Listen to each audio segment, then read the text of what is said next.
Chers amis, écoutez cette histoire magnifique. C'est l'histoire de Kalev. Kalev a un grand-père maternel, enfin son grand-père maternel, pardon, qui est un grand collectionneur d'art, et quand il a quitté ce monde, lui a légué une œuvre d'art d'une grande valeur, d'une valeur d'1 million de dollars.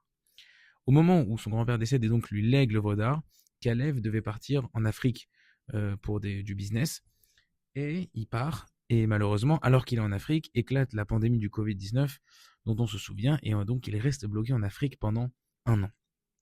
Il se trouve malheureusement que, alors qu'il est en Afrique, la famille vend la maison du grand-père, et avec toutes les affaires, y compris le tableau d'1 million de dollars. Kalev revient donc d'Afrique après un an. Il va essayer de fouiller dans les affaires que sa famille ont laissées de la maison, et il ne trouve plus l'œuvre d'art. Et on imagine dans quelle taille peut être. Il y a 1 million de dollars qui viennent de partir en fumée. Ils ont tout bonnement disparu. Le tableau n'est plus là, il a disparu. Impossible de savoir ce qu'il est devenu. Le temps passe. Kalev voyage ici là pour son travail aux États-Unis. Et il se balade avec un livre de Emouna. Peut-être qu'il écoute aussi l'instant Emouna comme vous ce matin.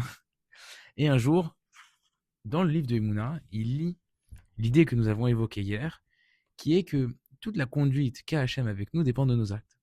Et donc si parfois Hachem nous fait passer des épreuves, c'est qu'il y a peut-être quelque chose à corriger, il y a peut-être un acte qu'on pourrait améliorer, un sujet sur lequel on pourrait faire un effort. Et donc Kalev prend ça à cœur, et il lit une histoire qui illustre cette idée dans ce fameux livre de Emouna.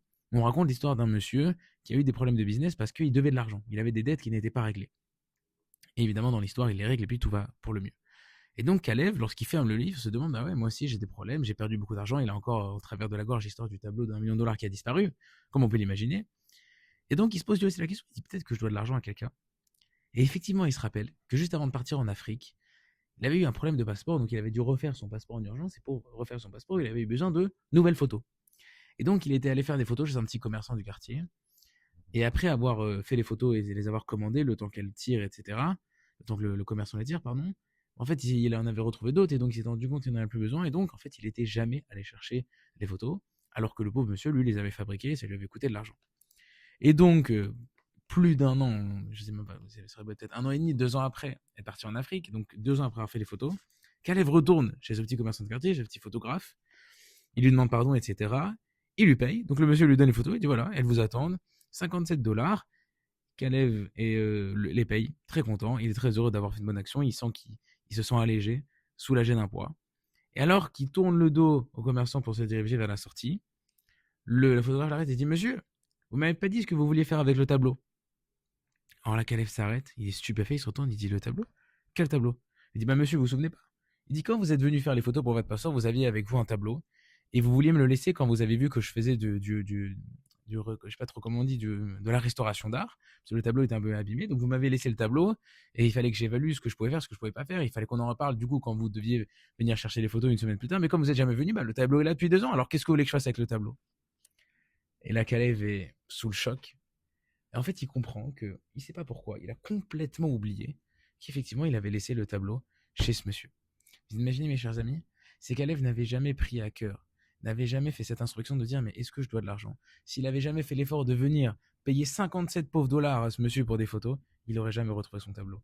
C'est une histoire qui illustre magnifiquement bien l'idée que tout ce que fait Hachem, c'est en fonction de nos actes.